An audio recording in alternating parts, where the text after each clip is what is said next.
let us begin with issues in relation to the forthcoming elections. As you mentioned, campaigning has now officially begun. How free are the political parties to campaign openly? Are there any limitations that a political party has to be wary of, Mr. Chaudhry? Well, campaigning has begun, and parties have been campaigning fairly openly, I should say. There are no restrictions on meetings, but there are other forms of restrictions, for instance, on party funds, etc., which are quite unreasonable, I believe, because conditions are being now laid down by the Attorney General, which really are ludicrous, to say the least.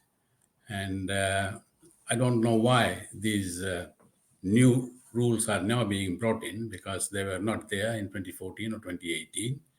But this time, amendments have been made to the electoral legislation last year, and they are very restrictive in nature. And also, new rules are coming up, as you mentioned, about altercation between the Attorney General and Mr. Tikondu Ndua regarding donations or fundraising Yes. initiatives by opposition political parties.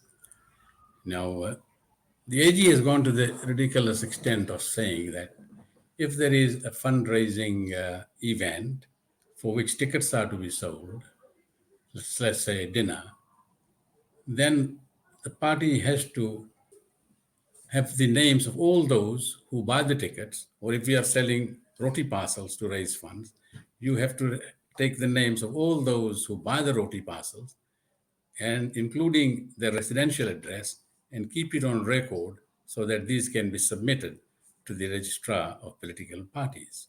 Um, so, in terms of the campaign itself, so you've confirmed that campaigns are in full swing, and apart from certain legislative requirements, which we will discuss, there are some restrictions that applies to political parties. Yes. All right. Coming back now to the legislative structure under the Fiji Electoral 2014 Act, Fiji Electoral Act 2014. The legislative structure under which the election rules are formulated. In particular, I'd like to look at two sections today. Firstly, Section 114 on prohibition on vote buying. And I'll read out the relevant portion for the benefit of our viewers. On prohibition on vote buying, Section 114.1 says, during the campaign period, it shall be unlawful for political parties, candidates, and their representatives, either personally or through other persons, to give or offer to any citizen money, gifts, material goods of any value, except for campaigning material, or services free of charge, to sell goods or services to persons at a preferential price, or to promise to provide any monetary fund, gift, material goods or services of any value for the purpose of gaining or influencing votes. Subsection 2 says, any person who contravenes this section commits an offense and shall be liable upon conviction to a fine not exceeding $50,000 or to a term of imprisonment not exceeding 10 years or to both.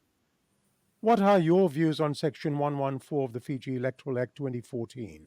The vote buying provisions have been there even in the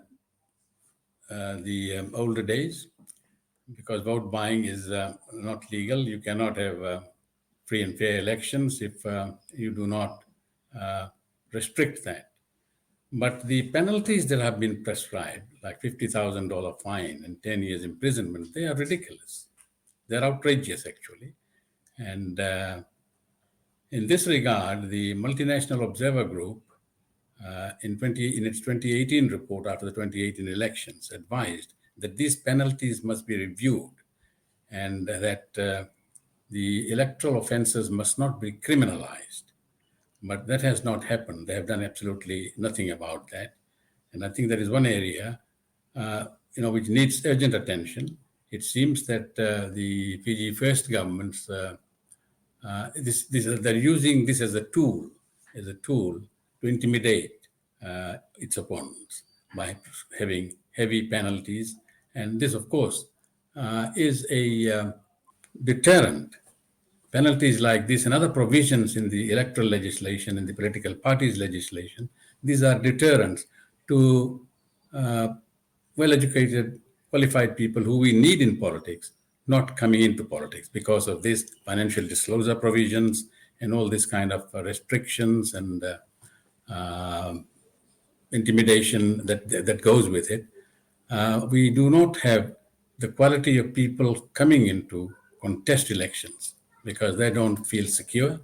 And this is the reason the quality of MPs that we have in our parliament, I'm sorry to say this, is not the very best. Now, looking at this section 114, if I may cast your mind back, in the good old days of campaigning, different political parties could campaign under their different banners. They used to have sheds where you could go and have a bowl of grog, perhaps have a bite of palau, etc. Now, if anything of that nature was done, that may be construed as vote buying under this legislation. Would I be correct in that assumption? Indeed, yes, you'd be correct. And political parties also assisted voters in the past to get to the polling stations. A lot of them have to be assisted, particularly the poor and people who are living in remote areas and all that. And all political parties were free to transport their voters, but you can't do that now. That would be regarded as influencing the person or vote buying. So there are these restrictions which are being imposed upon the people. Elections are no more like what they used to be on the days that you're talking about. And it's a pretty dead and dull affair these days. And I think it's got to be made, more participative, more interesting, so that people can move about freely, expressing their views and supporting the parties that they belong to.